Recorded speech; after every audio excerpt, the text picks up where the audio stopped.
दोस्तों नमस्कार, मैं बच्चन सिंह। आज Ayush universal private limited company का एलडीपी प्रोग्राम का दूसरा दिन है। आइए आपको लेके चलते हैं उसी हॉल में, दिखाते हैं आपको कुछ खास झलकियाँ। समझ रहे हैं मेरी बात को। और पढ़ाई लिखाई की बात करूं तो मैं 8वीं क्लास में से पूरे नंबर लेके बहुत मुश्किल से पास हुआ, क्योंकि उस समय पढ़ाई की कोई ज्यादा वैल्यू नहीं पता थी कि पढ़ लेकर ये बना, मतलब सोसाइटी के हिसाब से, जैसे सर ने बताया कि बड़ा कुछ करने के लिए आपकी जो सोसाइटी है, आपका जो पड़ोस है, आपकी रिश्तेदारी है, जहां आप सबसे ज्यादा टाइम स्पेंड करते हो, तो वो आपका मैटर वहां से तैयार होता है कि आप बनोगे क्या। तो जब रिश्तेदारी में जाते थे तो वहां भी बड़ी सोच वाले नहीं मिलते थे। जब पड़ोस में लोगों के साथ घर पे जाते थे तो वहां भी बड़ी सोच वाले नहीं थे। जब घर में से निकलते थे, घर में से यहां से पालन पोषण होता था, तो वहां भी कोई इतनी बड़ी सोच नहीं कभी मिली। और बात करें सर के 8 क्लास पढ़े लिखे वाले आज के सन में बंदे को कौन सी नौकरी मिलती है भारत में? हेलो, जवाब दीजिए। अगर कोई 8 क्लास पढ़ा लिखा हो तो 8 क्लास पढ़े लिखे वाले बंदे के पास आज भारत में, पंजाब में कोई नौकरी है सर? तो ना कोई बैकग्राउंड की मजबूती है। तो ऐसे ही काम छोटे मोटे किए, लाइफ में चप्पल बेचने का काम किया, कभी जूस की रेडी भी लगाई, कभी मजदूरी भी करी। वही होता है ना काम हमारे पास। तो हमने ऐसे बहुत से पापड़ झेले। लेकिन 10 साल पहले नेटवर्क मार्केटिंग की कंपनी आई थी, उन्होंने भी रातों रात सपने दिखाए थे, और सपने देखकर सपने बड़े हुए। अंदर से एकदम ऐसा हुआ हमारी जिंदगी में पता नहीं क्या आ गया। और 10 साल से, लेकिन जैसे सर ने कहा ना कि प्रोडक्ट अच्छा मिलना, प्लान अच्छा मिलना, कंपनी अच्छी मिलनी, मैनेजमेंट अच्छी मिलनी, ये सब एक प्लेटफॉर्म नहीं मिला। कभी प्रोडक्ट अच्छा होता था तो कंपनी नहीं अच्छी होती थी, कभी कंपनी बहुत अच्छी होती थी लेकिन उसका प्रोडक्ट अच्छा नहीं होता था, पैसा टाइम से नहीं मिलता था, 2-4-6 महीने के लिए आती थी तो उसके बाद बंद हो जाती थी। यानी ऐसे खट्टे मीठे एक्सपीरियंस रहे, ऐसे धक्के खाए कि मार्केट में जीवन का बहुत बड़ा भाई हिस्सा, जीवन का बहुत बड़ा हिस्सा, कम से कम जीवन के 10 साल हमारे वेस्ट हो गए। 10 साल वेस्ट हो गए। और 10 साल में इतने टूट चुके थे, तो मैंने एक सौगंध खा दी थी कि चाहे मजदूरी करनी पड़े, चाहे दिहाड़ी करनी पड़े, कुछ भी करना पड़े, लेकिन नेटवर्क मार्केटिंग नहीं करेंगे, क्योंकि नेटवर्क मार्केटिंग शायद गप्पे मारने वाला काम है। तो लेकिन कभी कभी ये होता है कि, यानी मैंने एक विद्वान को पढ़ा था कि सर, कई बार आप जिंदगी में जब मेहनत करते हो ना, तो 90% मेहनत परमात्मा आपके ऊपर आशीर्वाद बनाने वाला होता है। जब आप मंजिल के बहुत नजदीक पहुंच जाते हो तो वहां पर आपका मन डामाडोल हो जाता है कि यार इससे आगे कुछ होगा नहीं।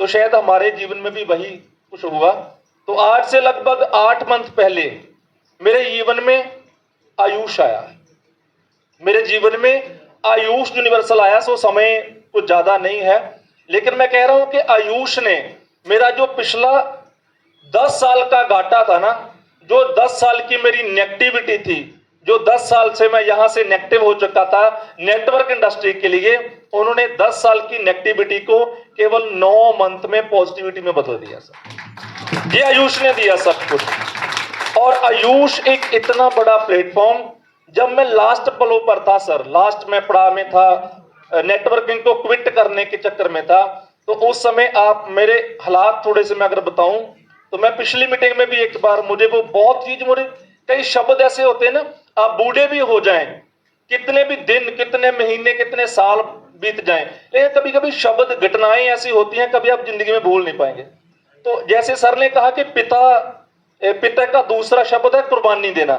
सही है ना सर? पिता का दूसरा शब्द है कुर्बानी देना। सर ध्यान, थोड़ा सा ध्यान। पिता का दूसरा शब्द है कुर्बानी देना। और मेरी छोटी बेटी है जो बहुत ज्यादा जिद्दी है। बेटा तो कहने को मान लेता है, अगर कोई मिल गई चीज तब भी ठीक है, ना मिल गई तो कोऑपरेट कर लेता है, लेकिन बेटी इतनी जिद्दी है, वो भी 5 साल की है, जो चीज चाहिए मतलब चाहिए ही चाहिए। वैसे भी बेटियां बहुत ज्यादा जिद्दी होती है ना, तो बेटी को जो चाहिए वो चाहिए चाहिए। मुझे कितने बहुत ज्यादा अपने आप में मतलब शर्मिंदगी महसूस हुई जब मैं कितना मार्केट में था, तो उसने मेरे से 50 रुपए की आइसक्रीम मांगी।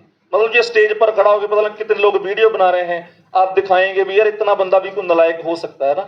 लेकिन जब मेरी बेटी ने मेरे से 50 रुपए की आइसक्रीम मांगी तो मार्केट में मेरे पास 50 रुपए की आइसक्रीम दिलवाने के लिए भी नहीं थे सर। और जो मैं वो समय जब मैं याद करता हूं तो मुझे अपने आप पर शर्म आती है कि साला कौन सा ऐसा बाप होता है यार, 50 रुपए नहीं है जेब में ना। तो ऐसी परिस्थितियों में से मैं निकला। जब आयुष आया तो जैसे सर ने कहा था कि 1000 रुपया पेड़, बड़ी अंदर से मोटिवेशन आई तो हमने आयुष को करना चालू किया और हमारा टारगेट था 1000 रुपया दिहाड़ी। कितनी, एक यही सोच होती ना, 25-30 हजार रुपया मिल जाए यार, और क्या चाहिए।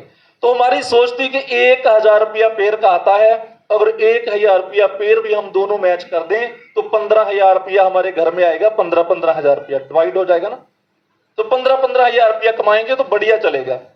तो इतनी बड़ी सोच के साथ हम आए नहीं थे, ये मैं सच्चाई बोल रहा हूं। हमें पता नहीं था कि इतना बड़ा मान सम्मान पैसा ये कंपनी बांटेगी। तो हम 1000 की सोच के साथ आए थे। तो उस समय हमारे पास प्रोडक्ट पता कितने थे, केवल मोराइकल प्रोडक्ट सर हम आपसे लेकर आए थे। मोराइकल प्रोडक्ट, मोराइकल की हमने वात पित्त कफ के बारे में एमडी साहब को 20-25 ऑडियो लगातार सुनी, क्योंकि जब मैं पहली बार एमडी साहब से मिला था तो मैंने सर अपना मोबाइल रिकॉर्डिंग पर लगा लिया था जो आपने जितना भी बताया था वात पित्त कफ, हम सुनते गए उसको 20-25 बार सुना।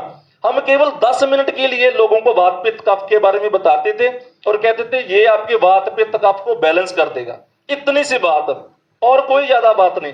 तो हमने पहली दिन एक पेयर मैच किया तो हमें 900 रुपया आया। तो मैंने कहा यार तेल खर्चा बन गया। दूसरे दिन हम निकले, हमने 2 पेयर मैच कर लिया, हमें 1800 रुपया। अगले दिन ही पे आउट आ गया, 1800 रुपया। तीसरे दिन हमारा पे आउट था सर 3000 रुपया। तो वैसे 16 दिन हमने लगातार वर्किंग की। बहुत मोटरसाइकिल, क्योंकि गाड़ी में सीएनजी डलवाने के लिए भी पैसे नहीं थे, तो हम कड़ी धूप में निकले मोटरसाइकिल के ऊपर, दे प्लान लगातार इतना प्लान किया।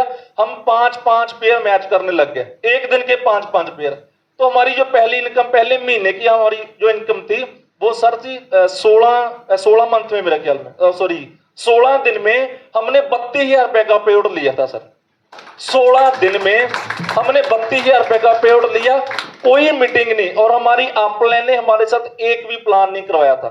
आज तो आप कितने नाराज हो जाते हो, हमें सब प्लान मिल गई, हमें गप प्लान मिल गई, हमें हमारे साथ प्लान नहीं करवाया ना। तो पता नहीं कौन कौन से रुतबे के साथ नवाजते हो, लेकिन हमारी अपलाइन ने हमारे साथ एक भी प्लान नहीं कराया सर। और हमारा 16 दिन का पे आउट था सर 32,000 रुपया। तो हमारी अपलाइन तो हमें ज्वाइन कराया चाहे ना करवाया वो तो एक बराबर था।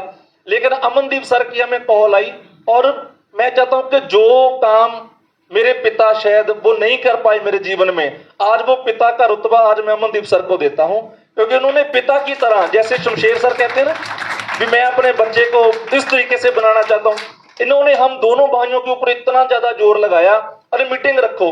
तो हमें तो ये लगता था कि यार मीटिंग कहां से करनी है, सर को ऐसे हमने टालना शुरू किया। तो सर ने मतलब जैसे कहते हैं कि जुत्ती फेरना, पंजाबी में कहें कि जुत्ती फेरने वाली बात करी, मीटिंग रखनी है कि नहीं रखनी। तो हमने मीटिंग रख ली सर। तो लोगों को ऐसे ही फॉर्मेलिटी से इनवाइट किया। तो चलते फिरते लोग, पिसलते पोसलते लोग, वहां पर 32 लोग आ गए और 32,000 रुपए का पे आउट था। वहां पर 32 लोग आए थे और 32 लोगों के बीच सर ने ऐसे 32 लोगों को मीटिंग दी नकोदर शहर में। और जब नकोदर शहर में मीटिंग दी तो सर ने कहा अगली मीटिंग अनाउंस करो। तो मैंने कहा सर ये पंगा तो भी समाप्त नहीं हुआ, आप अगला पंगा डाल रहे हो। तो सर ने कहा अगली मीटिंग अनाउंस करो। मैंने सुल्तानपुर लोधी में मीटिंग अनाउंस करी। सर ने कहा, जैसे अभी एमडी साहब ने बोला कि बोलने की हिम्मत रखो, जो बोल नहीं सकता वो कर कभी नहीं सकता, क्योंकि हमारे अंदर वो कॉन्फिडेंस नहीं था कि अगला चेक कैसे अनाउंस करें। सर ने कहा था अगला चेक अनाउंस करो और अगली डेट अनाउंस करो। और मैंने ऐसे ही, कहते हैं ना भी वो कुब्बे ਨੂੰ ਲੱਤ ਮਾਰੀ तो ਲੱਕ ਸਿੱਧਾ ਹੋ ਗਿਆ। ਤੇ ਮੈਂ ਕਿਹਾ ਅਗਲਾ ਚੈੱਕ ਮੇਰਾ ਹੋਏਗਾ 1 ਲੱਖ ਰੁਪਏ ਦਾ। ਮੈਂ ਤਾਂ ਡਰਦੇ ਨਹੀਂ ਕਹਿਤਾ ਵੀ ਅਗਲਾ ਚੈੱਕ ਕਿੰਨੇ ਦਾ ਹੋਏਗਾ, 1 ਲੱਖ ਰੁਪਏ ਦਾ। ਔਰ 1 ਮਹੀਨੇ ਦੇ ਬਾਅਦ ਅਸੀਂ ਉਹ ਡੇਟ ਅਨਾਉਂਸ ਕਰ ਦਿੱਤੀ ਵੀ ਅਗਲੇ 1 ਮਹੀਨੇ ਦੇ ਬਾਅਦ, ਪਤਾ ਨਹੀਂ ਕਿੰਨੀ ਤਰੀਕ ਦੀ ਮੀਟਿੰਗ ਸੀ। ਔਰ ਮੈਂ ਨਾਮ ਅਨਾਉਂਸ ਕੀਤਾ ਵੀ ਇੰਨੀ ਤਰੀਕ ਨੂੰ ਇੰਨੇ ਵੱਜ ਕੇ ਇੰਨੇ ਮਿੰਟ ਤੇ ਆਪਾਂ ਮੀਟਿੰਗ ਸਟਾਰਟ ਕਰਾਂਗੇ। ਔਰ ਉਸ ਮੀਟਿੰਗ ਤੋਂ ਪਹਿਲਾਂ ਮੇਰਾ ਚੈੱਕ ਜਿਹੜਾ 1 ਲੱਖ ਰੁਪਏ ਦਾ ਹੋਏਗਾ। ਪਰ ਸਰ ਤੁਸੀਂ ਮੇਰਾ ਇੱਥੇ ਚੈੱਕ ਸ਼ਾਇਦ ਆਪਣੇ ਤੋਂ ਟੈਕਸ ਮੈਸੇਜ ਹੋਵੇ ਵੀ। और अगला जो मेरा टोटल महीने का पे आउट सीगा वो 1,12,000 रुपए का सी। 1,12,000 का मतलब कहने के साधु कह सहसबा ਤੇ ਸਾਧੂ ਦਾ ਬੋਲਿਆ ਵਿਅਰਥਾ ਨਾ ਜਾਏ। ਮਤਲਬ ਜਿਹੜੇ ਸੰਤ ਹੁੰਦੇ ਆ ਉਹ ਵੈਸੇ ਹੀ ਕੋਈ ਗੱਲ ਕਹਿ ਦੇਣ ਤਾਂ ਉਹ ਵੀ ਖਾਸ ਹੋ ਜਾਂਦੀ। ਤੇ ਮੈਂ ਇਹਨਾਂ ਨੂੰ ਇਸ ਇੰਡਸਟਰੀ ਦੇ ਸੰਤ ਮੰਨਦਾ ਆ ਦਿਲੋਂ, ਵੀ ਜੋ ਵੀ ਕਹਿੰਦੇ ਉਹ ਸੱਚ ਹੋ ਜਾਂਦਾ। ਔਰ ਅਗਲਾ ਉੱਥੋਂ ਹੀ ਫਿਰ ਇਹਨਾਂ ਨੇ ਹੋਰ ਇੱਕ ਲੀਲਾ ਰਚੀ, ਕਹਿਣ ਦਾ ਮਤਲਬ ਇੱਕ ਲੀਲਾ ਰਚਾਈ ਹੋਰ। ਔਰ ਮੈਨੂੰ ਕਹਿੰਦੇ ਵੀ ਇੱਥੇ ਹੁਣ ਫੇਰ ਅਗਲੀ ਮੀਟਿੰਗ ਅਨਾਉਂਸ ਕਰ, ਔਰ ਅਗਲਾ ਚੈੱਕ ਤੇਰਾ ਕੀ ਹੋਊਗਾ। ਆਪਣਾ ਫੇਰ ਸੂਤ ਜਾ ਗਿਆ, क्योंकि तो सेट जा हो गया, काम अगे 1 लाख रुपया गया, हूँ फिर अगे 1,12,00,000 आ गया। तो मैंने अगला चेक अनाउंस किया, सर अगला चेक 2.5 लाख रुपए का होगा। तो ये मेरी तरफ भी देखें और लोगों की तरफ भी देखें, ऐसे बोल दिया। और अगली पहली जो LDP हुई, उस LDP के बीच हमारा 1.5 मंथ के बाद हमारी LDP होगी, और LDP के बीच जो मेरा चेक था वो 2,70,000 रुपए का था सर। और अगला फिर सर ने बताया नहीं कि कितना होगा, मन ही मन किया कि यार इसको अभी डबल करना है। अगली LDP के ऊपर जो मर्जी हो जाए, इस चेक को क्या करना है, डबल करना है। और अगला पिछली LDP पर कौन कौन आए थे, कितना था सर, 7,85,000 रुपए का चेक था सर पिछली LDP में। और अभी जो आए हैं तो अभी चेक तो नहीं दिए, वैसे सर ने करेक्ट नहीं बताया, 12,55,000 का अभी तक हमारा टोटल अमाउंट हमारे अकाउंट में ट्रांसफर हुआ। तो अभी जो आज आपको सर स्ट्रेटजी देने वाले हैं, सर मेरे पास कोई शब्द नहीं है, मेरे घर में इन्वर्टर बैटर नहीं था सर।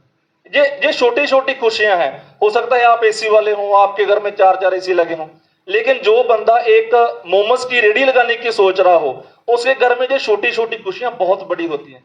मेरे घर में कोई वॉशिंग मशीन नहीं थी, घर वाली कपड़े ऐसे ही धुलाई करती थी ना, मैंने वॉशिंग मशीन ली, LED लगाई अपने घर में, इन्वर्टर बैटरा लिया, उसके बाद मैंने अभी AC भी लगाया है घर में, AC की व्यवस्था भी बच्चों को दी। और जब अभी मेरे बच्चे ने जब छुट्टियां आई तो वैसे बीमार पड़ गया थोड़ा सा, वो कहता कि पापा मैंने वंडरलैंड जाना है पूरी फैमिली के साथ। और पिछली छुट्टियों में मैं 2 साल से उसको कभी सर घुमाने नहीं लेकर गया, लेकिन अभी मेरे बच्चे ने बोला कि सर फैमिली के साथ वंडरलैंड जाना है, जिसकी टिकट 1,500 रुपया 1 पर्सन की है, और हम 7 जी जाएंगे। और मैंने 7 जी का बोलता कि अगले संडे का प्रोग्राम सेट कर दो। ये सर आयुष है, मतलब चाहे 8-10 हज़ार रुपया कुछ नहीं होता, लेकिन जिस बंदे के घर में 1 महीने का 10,000 आता हो, उसके लिए 10,000 रुपया बहुत होता है। और जो 1 मिनट से पहले अपने बच्चों को 10-15 हज़ार 20,000 रुपया खर्चा करवाने की फिर ताकत रखता हो, तो वो कंपनी यार मां नहीं होगी तो और क्या होगी। तो आयुष को आज हम एक अपनी मां से कम नहीं समझते सर। एक मां ही होती है जो अपने बच्चे का कभी दर्द झेल नहीं सकती, क्योंकि मां ही होती है। मां के बिना कौन फील करता है। तो आज आयुष हमारी मां भी है, हमारा पिता भी है। जब तक ये सांसें चलती हैं हम आयुष के साथ हैं। जब तक आयुष रहेगी तो तब तक ये खड़े रहेंगे सर। तो आयुष जिंदगी भर कहीं जाने वाला नहीं है, क्योंकि आयुष नाम भगवान का नाम है, आयुष यूनिवर्सल का नाम है, आयुष पूरे ब्रह्मांड का नाम है। तो यही मैं अपनी वाणी को वाइंड अप करता हूं। बस यही सर मैं हर स्टेज पर यही बोलता हूं कि सर जिद्दां कहंदे ना भी साडी जिथे लगी है ते लगी रहन दे, लोग कहते ठगी है ते ठगी रहन दे। अगर लोग कहते ठगी है तो फिर कोई दिक्कत नहीं है, पर जिंदगी दे विच सर किसी एक नूं जिंदगी दे विच किसी एक इंसान को अपना मान लो सर, किसी एक को। पहले उसको परख लो, टरक लो, जो करना है कर लो आपने। जब उसको परख लिया उसके बाद कोई डाउट नहीं, कोई शक नहीं, एक को अपना मान लो। जैसे हमने की कहते असी तो हम यही कहने भी सर टिकटां 2 ले ली, जिथे चलूंगी नाल तेरे ते टिकटां 2 ले ली। हुण इन्हां ने जिथे मर्जी ना टिकटां सर तुहानूं 2 ही लेणियां पैणियां, जानी कि 3 ही लेणियां पैणियां। चाहे तुसीं गोवा जाना, चाहे गुवाहाटी जाना, चाहे इंग्लैंड जाना, चाहे तुसीं स्वर्ग च जाना, जिथे मर्जी जाना। टिकटां साडियां टिकटां 2 नहीं कहण दा मतलब ये सारियां साडे वर्गियां टिकटां हुण सर तुहानूं लेणियां पैणियां। जिथे आयुष दी मैनेजमेंट जाएगी, जिथे आयुष दी कामयाबी है, तो उत्थे साडी सारियां दी कामयाबी है। और इस मीटिंग तो बाद, इस सैशन तो बाद सर दी एक गल नूं सर पल्ले बन लिओ। पिछली बारी तुसीं आए सी ते इत्थे एक अवार्ड दिता सी, की सीगा? राजा। हेलो, राजा शब्द सुनिया सी ना। और सर ने एक बड़ी, जदों मैं उस समय सर दी अखां भी देख रहा था, सर की आंखें देख रहा, कि सर ने कहा कि जब भी मैंने ये किसी को ये खिताब दिया राजा वाला, तो वो जिंदगी में कभी बेकारी नहीं बनेगा, वो राजा की तरह जीवन जिएगा।